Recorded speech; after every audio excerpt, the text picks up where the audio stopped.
hit record on my side. And then let me just give my editing team about 5 seconds of dead air so they know where to start. And here we go. Here we go in 5 seconds. Thanks for being here, Paul.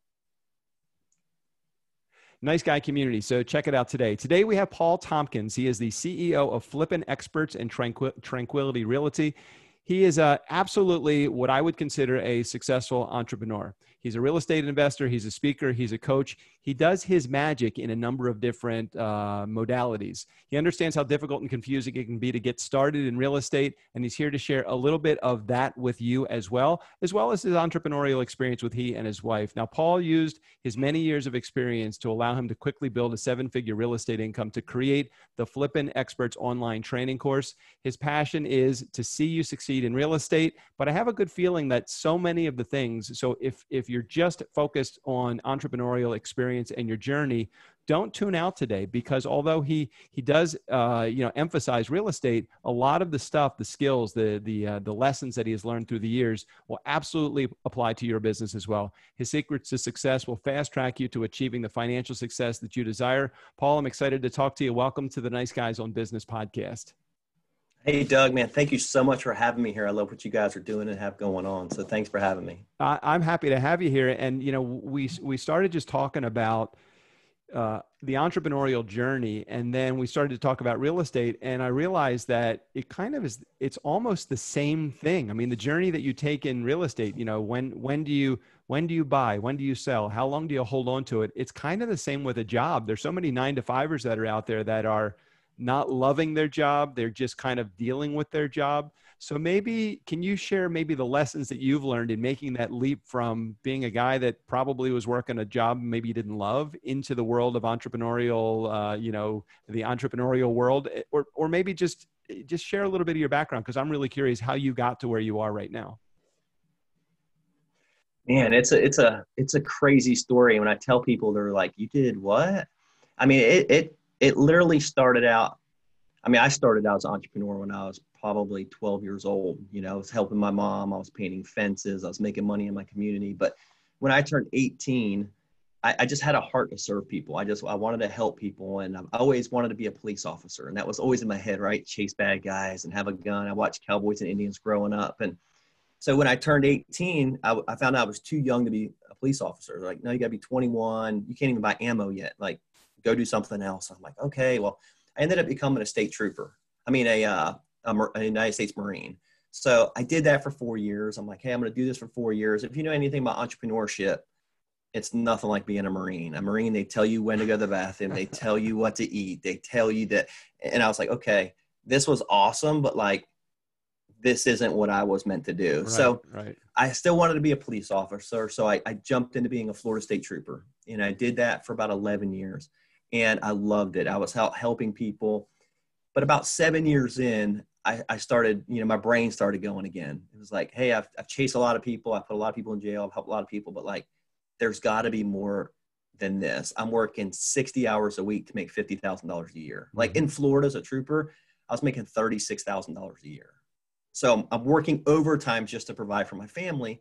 And then it was nights, it was weekends, and troopers, they work shift work, meaning every 28 days, your shift changes. So 1 month I'm on day shift. The next month I'm on night shift. The next month I'm on midnight shift. So like there's 28 days. I'm not seeing my wife. I'm not hanging out with my kid. I'm missing football games. About 6-7 years in, I'm just like, there's more out there than this. Like I'm shot at. I got people chased. Like, there's gotta be an easier the low way. money was just one thing. I was thinking, man, you're like in the line of fire. Oftentimes that's not, and I'm not saying that was your daily occurrence, but at the same time, there's always the possibility that could be a part of your daily occurrence. Oh, 100%. I worked a bad area in the north side of Jacksonville. So that was a high occurrence, but about 6-7 years in, I started getting that itch, the entrepreneur thing. I'm like, what can I do?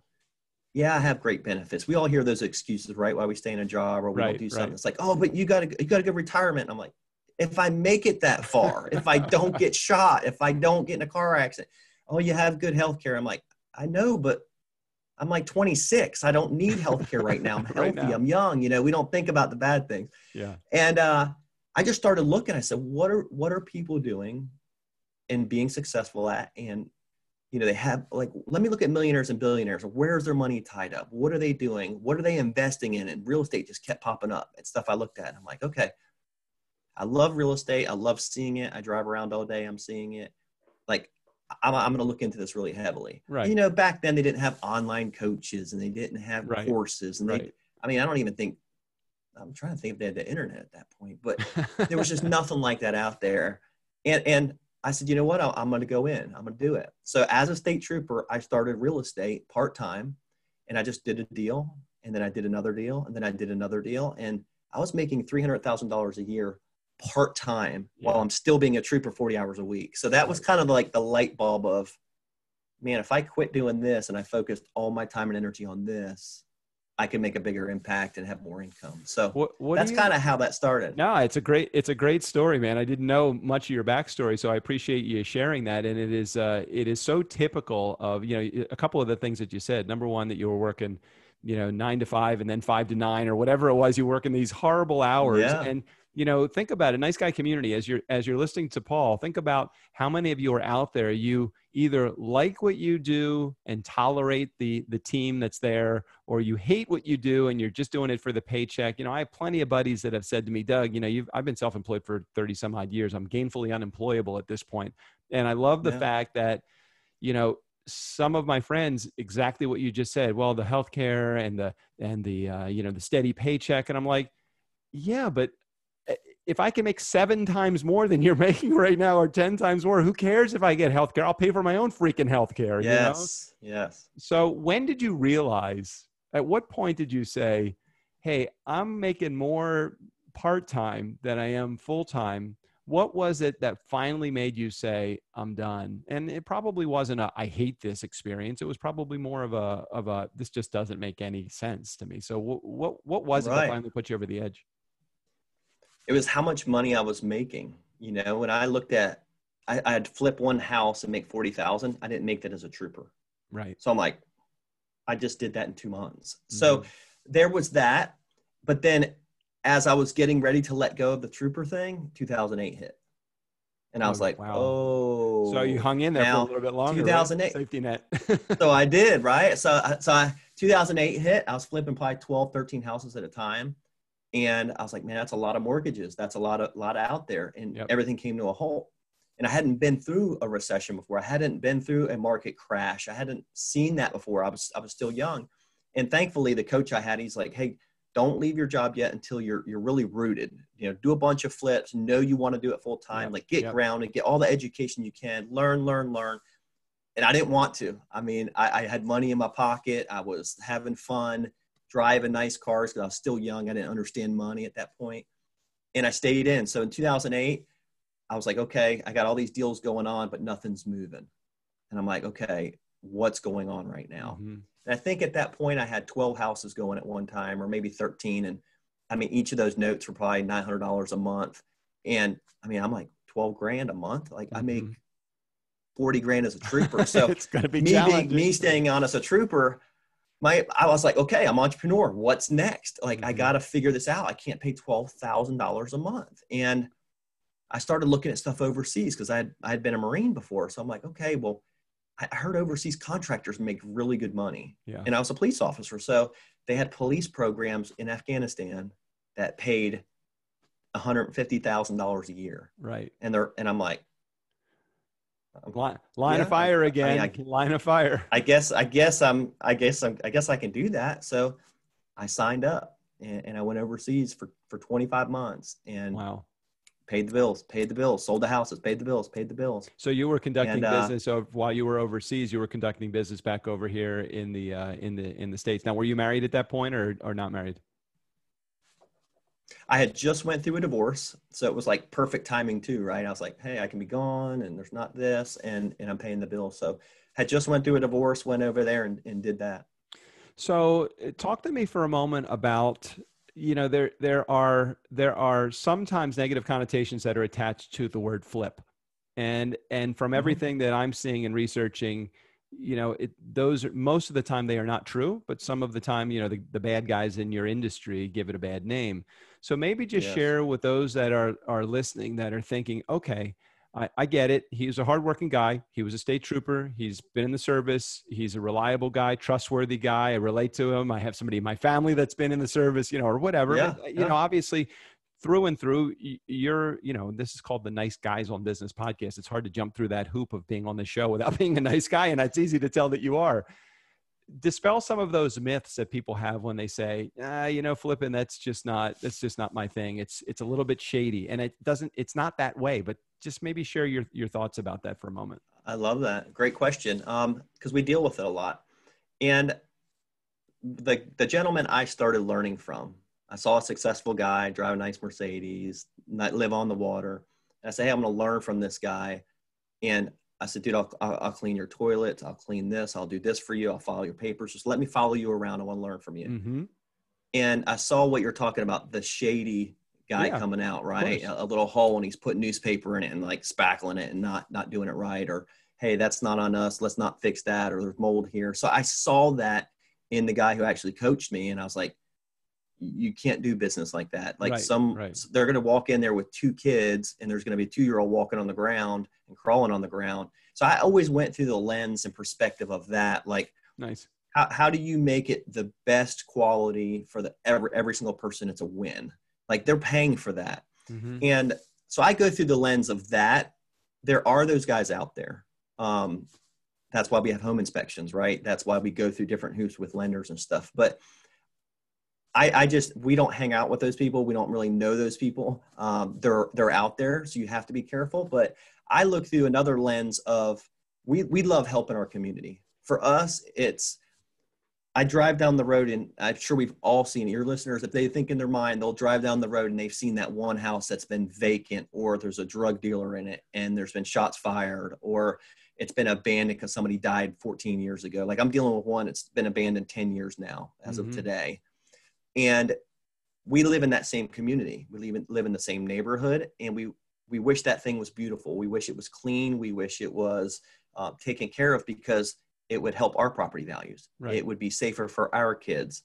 Your wife could run down the street with headphones on and feel comfortable, and there's not 5 guys sitting on the porch and they're blaring, whatever kind of music you don't like.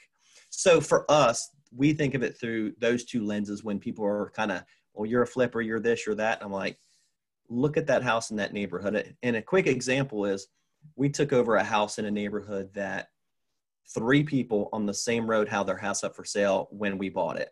We had to bring the cops in. The cops are like, we've been here. The feds have been here. ATF is drugging people out of here. Shots fired last week. They do drugs. We got them removed. We took over the house, renovated the house, put an amazing family that had never bought a house before, didn't know they could buy a house, were always renting, didn't know they could get financing. We helped them. Right. Now own a home, and they're paying that off and not throwing rent money away. Wow. And all 3 signs on the road came down, and they all stayed. Wow. That's what we look at when people are like, well, flipping's just this. I'm like, no. You're not seeing the big picture of helping the community.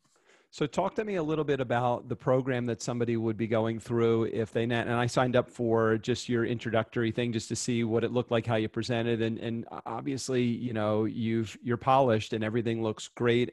But you come across as a really nice guy. And I know you are a really nice guy too, just based upon the information that you're sharing right now. So talk to me about somebody that is in my community that's thinking, I just want to I want to figure out if this is the right thing for me.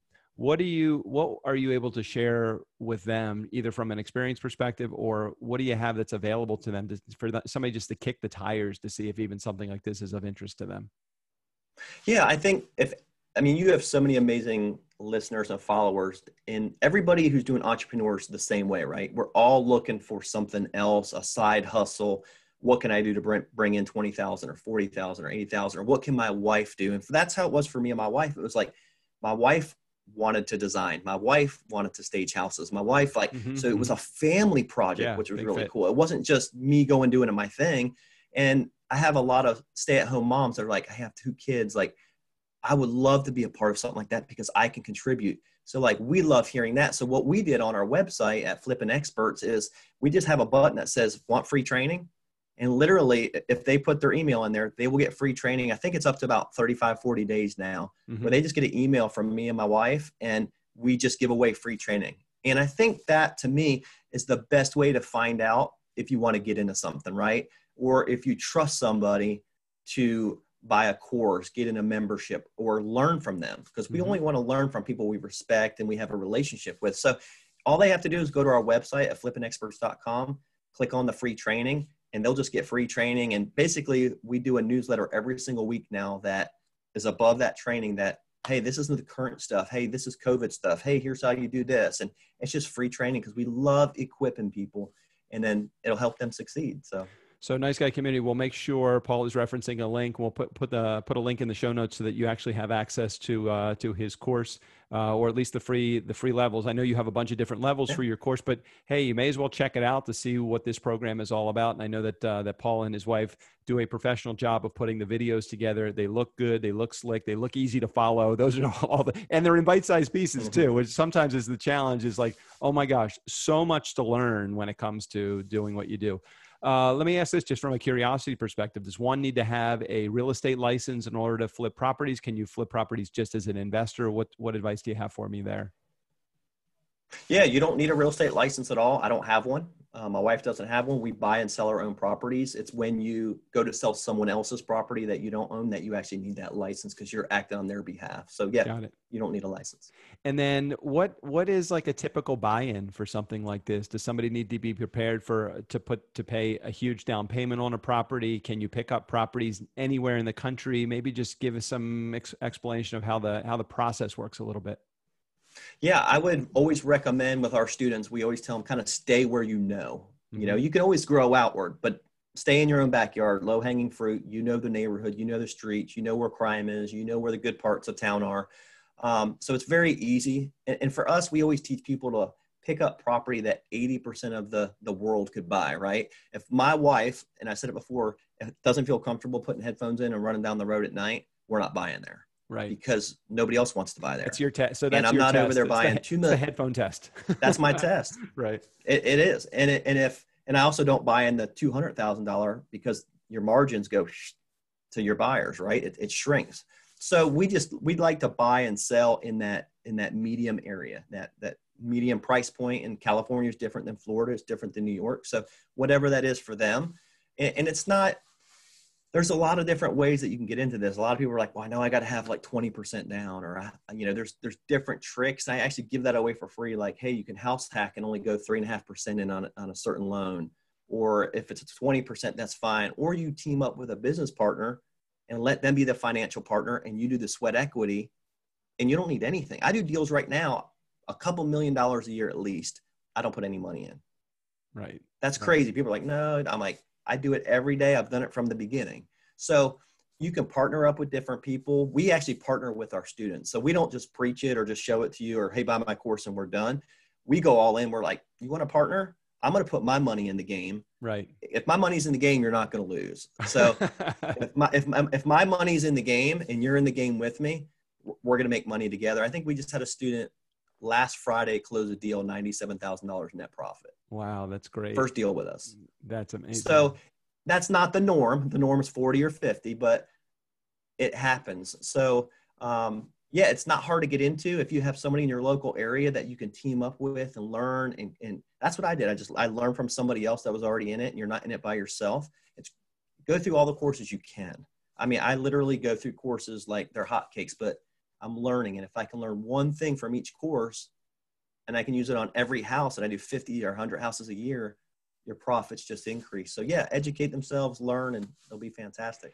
So they always say success lies in the daily habits. It's not just in the, you don't want to do one gigantic big scoop of a thing that just seems to luckily work. It lies in the small daily actions that you do. So maybe share with our community who are entrepreneurs and probably could apply this, whatever habits that you have, to everything that they are doing. Tell me about your thoughts about success lies in the daily habits.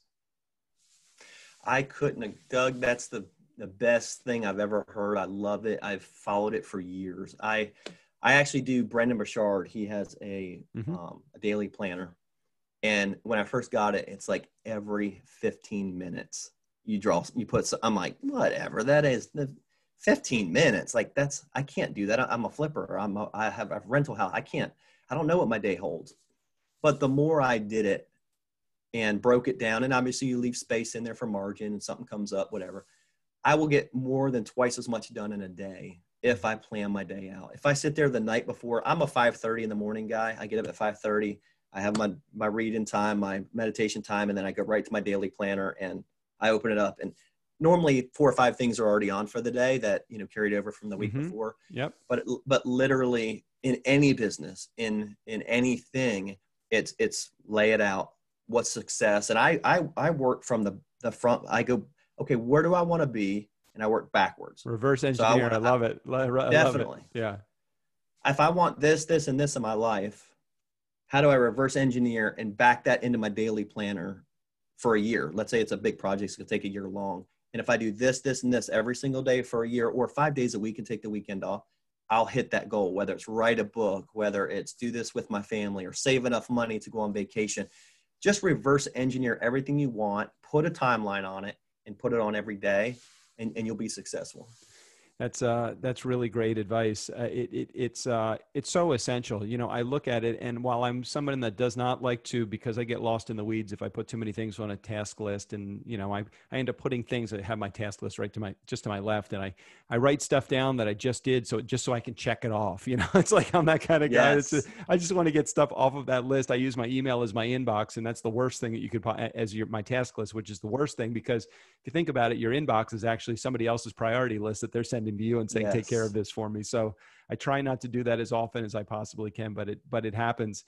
Go back to that 20, 25-year-old self and give yourself advice today that you would give to that person. Because we do have a lot of people, no matter what age they are in our community, you never are too old to handle advice, but go back to your 20-year-old or 25-year-old self and give yourself some advice. I think the biggest thing don't let anybody control your destiny. That's kind of something my wife and I learned very early on. When somebody else controls your destiny, they control your dreams. They control where you're going.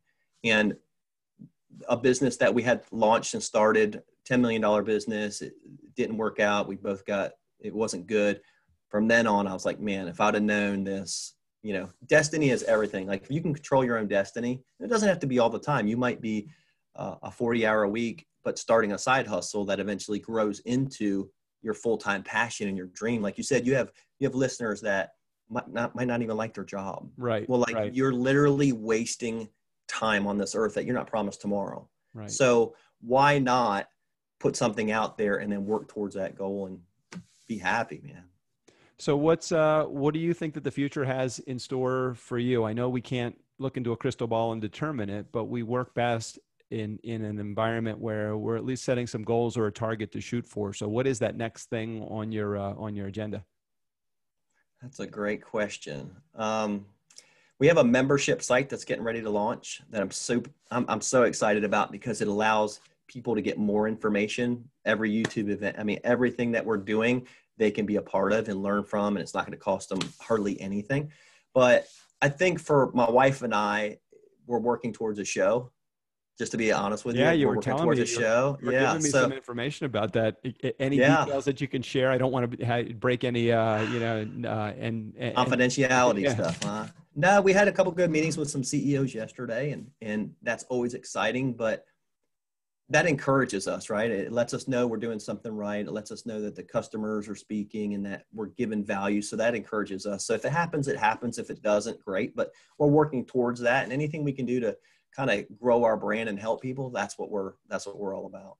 It's interesting. When we first started talking prior to hitting record, I knew you were a guy that was in real estate, and that was an active part of your income stream. And then the further that we were talking, I started hearing even some diversification from you. It's like, hey, we're getting into the course business, or we're getting more into the course business, because there's a lot of money in the online course business as well, especially if you're a professional at a highly niched environment. So, where else do you see your income diversifying through when it comes down to it? Again, you're talking to entrepreneurs. So you're sharing, here's my pie in the sky. This is what I'd love to do. Like, where are you in like 20 years when real estate isn't so exciting and sexy to you anymore? Well, what I like about real estate, and I think it's in any industry, there's all these little branches that come off it, right? So for real estate, it's not just fix and flip. It's rentals, it's wholesaling, it's commercial. We even launched a design company now that goes and helps other people design their homes. We launched a staging company. Why? Well, we were staging all of our own stuff. We already had the experts. I'm like, well, let's just make it a company and let's do it for all the other investors, or if somebody just wants to sell their house. So the cool thing about this is it can just go in so many different directions. It can blow up. But as far as 20 years from now, we're working really hard right now so that in 20 years, we don't have to work as hard. We've built the brand, we've built who we are, and we're not just chasing dollars. We want to be happy now, like we were 5 years ago, that we will be in 30 years. And to us, that lifestyle, whatever that looks like for your listeners, like that's very, very important to us, to have that family time, to have that travel time, to whatever makes you smile and gives you that happiness. That's really at the top of our list. And if it takes me an extra 5 years to get there, I'm okay with that, because I'm not miserable for 20 years building something out that I make it 19 years and I pass away. Yeah, I totally hear you, man. I appreciate you sharing some of that behind the scenes kind of look behind the curtain, because oftentimes, I mean, that's the stuff that so many people in our community are interested in. It's like, hey, I appreciate and respect what you do, but I want to know a little bit more about you and how you got there and why this is important to you. You know, a lot of people that come on with the agenda, and this was certainly not on your agenda. You know, they come in and they sell. And I always say to everybody that comes on, I said, my community wants to get to know you. They want to like you. You know, what's great about the way that you've actually staged yourself really well is that you give a lot of content away. And that's one of the things that we talked about again before we hit record. You were talking all about, I just want to provide value. If I can provide content, hey, if somebody's interested, they'll end up investing, buying, doing something with me. I don't really, you know, I always tell the people that I get into joint venture partnerships with, and everything is done on a handshake for me. And I always tell everybody, I have no idea where the money comes from. I know I like you. You seem to like me. And there's a project in here somewhere. We'll figure out where the money comes from. I know we will. That's right. So, it's all about serving, Doug. And I think you know that. I mean, I listen to your stuff, and because that's what you're doing. You're serving all of your listeners right now with the best content from the best people. And like, the more you serve and give, it just comes back. It just multiplies. And like you said, I don't know where it comes from either. Like, why are production companies and networks calling me and Kelsey for a show? We didn't put in for one of them. Right. And they're just calling us. And I'm like, why? Well, I don't know. Maybe because we're serving people and giving stuff. I don't know. It just comes. You don't have to question it. Just go with it. Just go with law of attraction. You know, you're getting back exactly what you're putting out there. So there you go. I very much believe that. Paul, man, I really appreciate you being on the show, and I wish you a ton of success with Flippin Experts. And I know that my community will get a lot out of your programs. And thank you for sharing. Any final words of wisdom or advice that you have for my audience of entrepreneurs that are just working hard to get through their days? Yeah. My company's thing and our thing and my family's thing is take the next step. It's as simple as that, whether it's, like you said, get that daily plan or there's daily discipline. Just take a step every day. And even if it's a tiny step, and maybe it's fitness and you're working out and you just want to drop 10 pounds, take the step to do whatever it takes. But for us, it's take a step every day, duplicate it, and see where you're at. That's great, man. Great advice. Well, I appreciate you being on the show, and Nice Guy Community. We'll make sure we put a link to Paul's program directly into the show notes. It's way too long a link for me to even share it with you. So just go over to the show notes like you always do. Head over to the show notes, click the link. You can even put pause right now. We won't deliver any more valuable content right now. You might see Paul's cute face if you're looking at the video, but just go over to the show notes and just click on that, and you'll get the free training on how to create lasting wealth through real estate investing. Paul, thank you so much for being on the show today. Thank you, Doug. I appreciate you. Keep up the good work.